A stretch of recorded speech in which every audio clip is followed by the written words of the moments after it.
Hey, good morning, everyone. It is Thursday already. Can you believe it? So, we hope you've been enjoying this time of devotion, focusing on joy. Um, and today we want to share with you from Philippians chapter 4.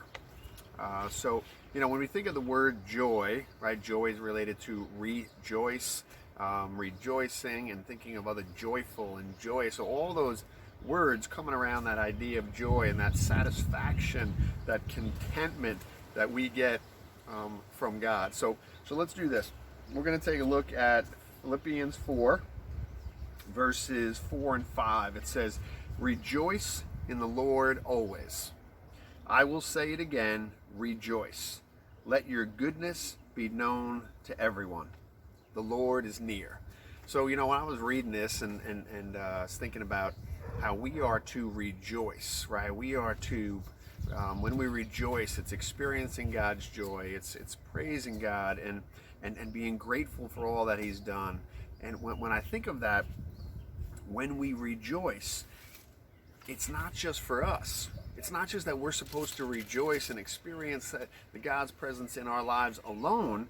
It tells us here we are to rejoice and let our graciousness be known to everyone. So is God's joy doing that in you and through you?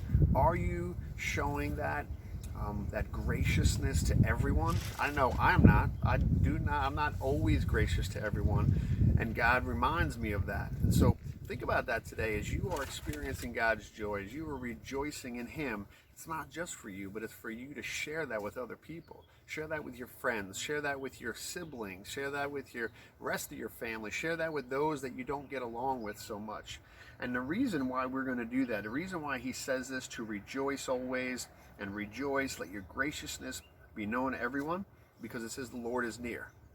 One of the words that I use, I don't know if you remember this, but one Sunday used, maybe multiple Sundays, used the word urgent. Because listen, we can't keep putting God off and putting off the things that He wants us to do and the way He wants us to live.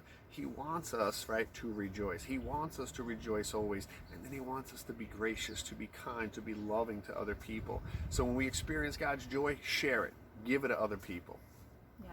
I remember when I was reading this verse one time, and I think I was either watching a video or reading a commentary, and they said that is actually written as a command. That it's not just a suggestion that we should be rejoicing in the Lord, but it's actually written as a command in the Bible, that the way that it's written is written as a command. So I thought that was interesting, that it's not that God is saying, you really should rejoice, you should be joyful, but it's actually like, you need to rejoice, you need to be joyful. Like this is something that He has created us to be, and so we need to do I that. love that. And you know what? That's a whole nother time of devotion, obedience, right? Because when God commands us to do something, we need to do it. And the reason we need to do it because we need to obey Him, but it's also what's good for us. So listen, we are going to just share God's commandment with you, or command, right? Rejoice always, and be gracious to everyone. So we're going to pray for you, and we hope you have a great day. You going to pray? All right. Heavenly Father, thank you again for this new day. Father, thank you for your new mercies that start each day, Father. I pray that as we start today, Father, that our hearts and our eyes would be fixed on you, Father, that we would remember that you have created us to be joyful, that you have created us to rejoice because you are near to us, Father. And I pray that just as we walk through today, that we wouldn't be set on yesterday or any mistakes that we've made, Father, but that we can walk new in who you've created us to be in this moment for this day. Father, we love you. In the name of your Son, Jesus, we pray. Amen. All right, so let us know how your day goes. Send us a message. Don't be afraid to do that. A thumbs up is all nice, but really just let us know how your day went. And again, how can we be praying for you? So rejoice always. We'll see you tomorrow. All right.